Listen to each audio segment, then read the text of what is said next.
rocket science, obviously, when you have that kind of size differential. Is that pretty standard, or is anything different about today versus other games where you had a physical advantage? Well, I thought we were a lot more patient.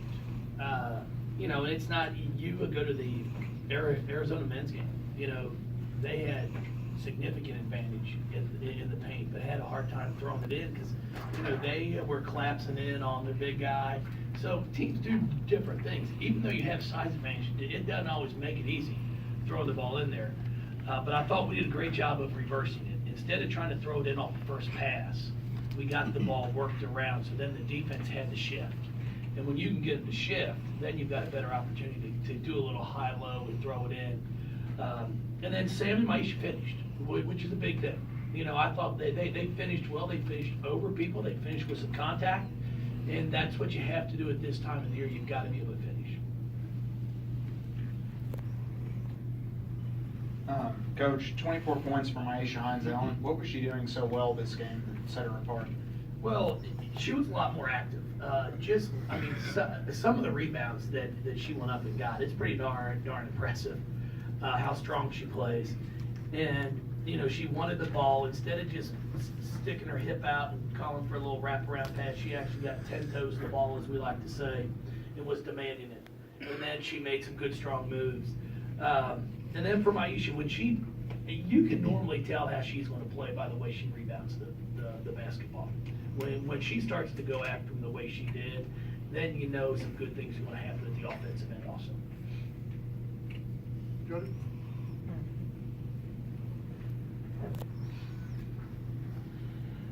Jeff, I know you knew Asia could do it again at some point, but when that first three went in and she looked like she took a deep breath, what was your thoughts? I think it was her second shot. She was 2 for 2. Yeah, no, there was no question. I just kept talking to her the past 2 weeks. It's what you do, man. You play basketball. Stop worrying about making every shot. I'm trying to get them all to understand that if you made every shot, it'd be a tie game, and then they wouldn't need coaches. So, I appreciate when they miss a couple. Because then it's called job security. When you think about it, you made it every single shot. Why pay anybody to coach? So I told him, when you miss, I'm clapping. And just don't miss too many of them. So I tried to make her, you gotta laugh. It's a game of basketball. Now, it's what we do. It's our livelihood. There's no question about it. But at the same time, you've got to be able to make it fun for the kids. And that's what we try and do. Now, we work hard, but I'm as sarcastic as probably any coach out there. I want them to be able to laugh. I think laughter is a key to success. If you can't laugh at yourself, who can you laugh at? And I think it calms them down. It gives them a little peace. And I was just really, really pleased that she came out with the confidence that she did today. Good. Jeff, what did you think about your defensive pressure initially? I think you got, I guess the first basket came off of a steal and turnover, and then there were some other pokes away inside that really led to easy chances. Obviously that was a focus for you, but how pleased were you with that execution? I was really pleased. I thought Jazz came out right there off the get-go and disrupted a handoff and got her hand in it, boom, then it goes down for a layup. Now, we only turned them over 7 times. So we ended up with 9 points off turnovers. They had 10, but what I thought we did defensively in the first half was we contested shots. We made it difficult. There weren't easy looks for them. And that's what we had talked about. We had to do everything we could to make it difficult for Hyden to score and Blockton to score. And I thought we did that in the first half. Now, Blockton put on a clinic there in the second half. She was very, very impressive. Daniel?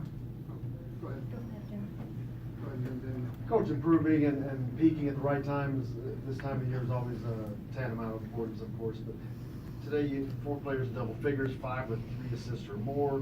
You got rebounded at 42-26, shot 63%. What do you say at halftime or even after the game to continue the momentum on the uptick? Well, I challenged him at halftime because I knew Marquette would not quit. This is a ball club that's got too much fight in them. And they came out in the third quarter and it showed that. We just did not come out defensively with the same intensity. I think we gave up 3 straight layups in transition. Now, we scored, but that was not the goal, to just trade baskets. And I thought Kylie Shook with 4 blocks was big for us today. So, you know, we challenged them, especially after the game. I talked to them, and we have to get in this gym here tomorrow and watch some film and just talk about our passing. And it was bad. You know, we threw it to them quite often, which, you know, we just got sloppy. And those are things that we have to address and take care of. So whoever we play next, when they press, we're prepared for it. Because when we did make the right decision in a hard cut, we ended up with 21 fast break points, and a lot of it came from attacking their press. When these 3 especially, who are up here, are playing like they did tonight, do you feel like, you know, you guys are kind of unbeatable? Well, I wouldn't say that. I think we're pretty good. Because if you want to be, you know, I worked for Paul Sandiford for 6 years, a gentleman that should be in our women's basketball Hall of Fame if we could figure things out from that end of it. I mean, he only played in 3 Final Fours and 1 national championship game. But we can't. Hopefully, we can get a little smarter and get him in. But he always told me, if you want to be a good team, you have to have 2 players. Every night, you know what they're going to do. Like, you don't even have to look at the stat sheet. You know what you're going to do. You want to be a really good team, you got to have 3 of them. You want to be special, you got to have 4. And if you want to be great, you got to have 5. And right now, we're at a point, we played tonight where 5 of them showed up. Even though on the stat sheet, Erica Carter comes up with 2 points, but she controlled the tempo. She did a great job for us. Jazz goes 6 of 9, 7 assists and 1 turnover. And our bench, I'm telling you, our bench came in and did a good job. So you have to have 5. If you want to win a national championship and compete at that level, you got to have 5 show up. And now I know Asia feels better after this ball game tonight, just to kind of weight lift it off of her. I know what Maisha can do. Sam's always, the one thing I'll say about Sam, that kid, she competes as hard as anybody I've ever coached. She's on the ground more than anybody. She's just defensively, the kid's taken 38 or 39 charges on the year. So it's going to take all of them. If we all 5 show up and then our bench adds, then we have a chance to make a run. But from here on out, you're playing everybody good, just like tonight. If you have a bad night, you're going home. And then you said towards the end of your speech that you missed the old Big East. Did this game bring back any memories of the conference? Oh, just, you know, I told the Marquette fans, you know, I thank them for coming down. They have a great ball club. And, you know, we're very blessed to be in the ACC. There's no question about that. We have great games in and out. But, you know, when you had Terry up there and, you know, just go through the entire old Big East, that it was a battle. It was a battle. And it did remind me, because we had great games up there. They had great games when they came down here. You knew every night it was going to be a fight. And, you know, I just commended Carolyn. I think she's done a remarkable job and has that program right back on the verge. And then where do you see this program probably a year from now? Pretty much all the players they played were juniors. I didn't want to play him. I'll tell you that. I mean, not at all. They're really, really good. They sure are. Gary, last question.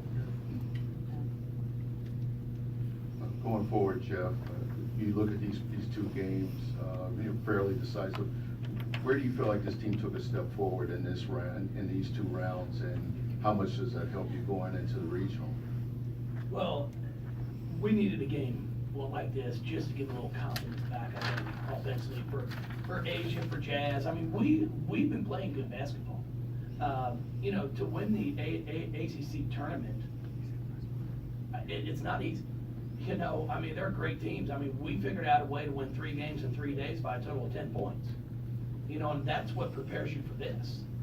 NC State, you know, is battling Virginia Tech. It's going, I'm waiting to see how they can continue on in the NIT, because it wouldn't surprise me if they win it. And then you've got Notre Dame. So our league has prepared us for anybody we're going to play. There's no question about that, because we have a lot of teams that can play different styles of basketball. So no matter who we move on to and play next weekend, we're going to be able to compare them to somebody that we have played. Thank you, Coach.